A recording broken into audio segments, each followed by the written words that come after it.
Әлемді әнімен баурап алған Димаш Құдайбергеновке тағы да қастандық жасалды. Ол қандай қастандық десеңіздер, видеода көрсеткендегідей, оркестрлар Димаш келгенде әдейі ән қоспай, өзін қалай ұстайтынын сынады.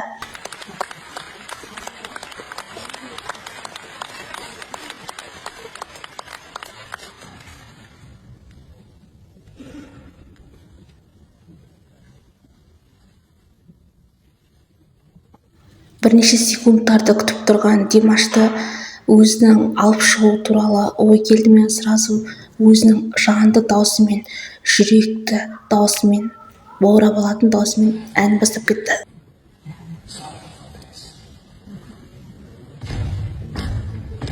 Ladies and gentlemen, if it's possible, please make some noise.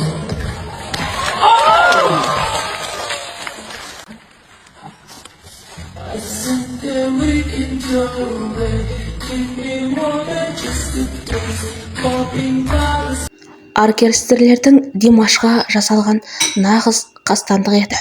Әйтпесе аспаптар мүлдем бұзылмайды.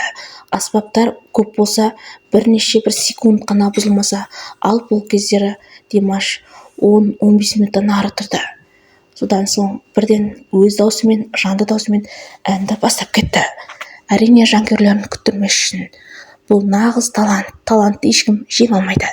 Димаш Құдайбергеновке байланысты айтқан пікіріңіз? Уже 12 лет прошло, мне на самом деле уже смешно. Видите, здесь же вопрос был в том, что там вырезано из контекста все. Вот кто-то, какой-то добрый человек взял, вырезал из контекста, и получилось, что я как будто бы там говорю ему, не надо петь высокие ноты. Никто не подумал о том, что я говорю, что в этой песне не нужно этого делать. Просто есть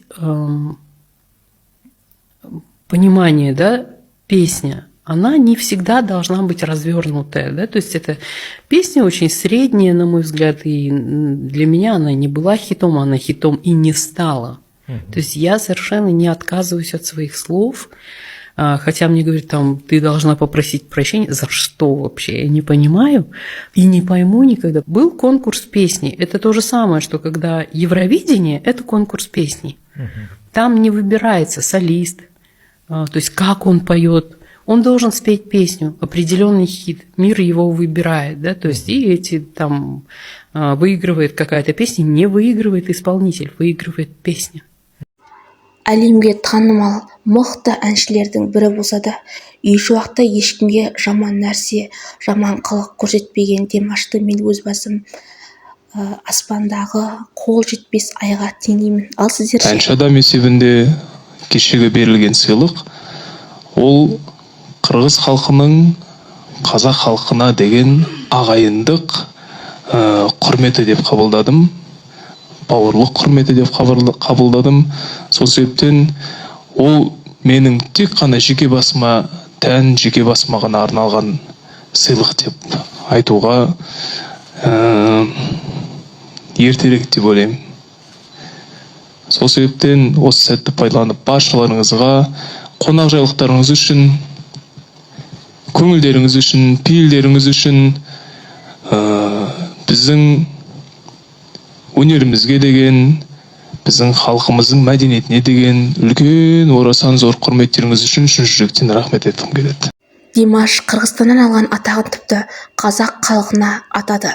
Менікі емес, қазақ халқының атағы деп атайды. Осыдан кейін өте керемет риза болып қаласың.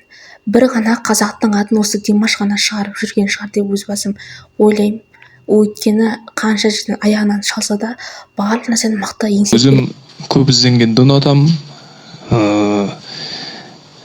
Музыкант болғаннан кейін, әнші болғаннан кейін, осы салада 26 жылдан бері дәріс алып, қызметте жүргеннен кейін барлық жағынан хабардар болуға тырысамын. Сол себептен қырғызша менің өзім ерекше жақсы көретін шығармам «Күйдім жоқ» деп аталады. Керемет. Қырғызстан ең алдымен ол біздің Құдайдан берілген бауырымыз, ең жақын көршіміз. Жалпы қазақ пен қырғыздың арасында бір анау айтқандай айырмашылық жоқ деп айтуға болады. Біз бәріміздің түбіміз бір. Біздің елдерімізді отбасының моделімен сипаттайтын болсақ, бір ата-анадан туған екі ағайындымыз. Менің туған інім Мансұр мен секілді, оның қайсысы үлкен, қайсысы кіші екенін айтпай қойын, сөзі бұрмалап алушылар көп қой.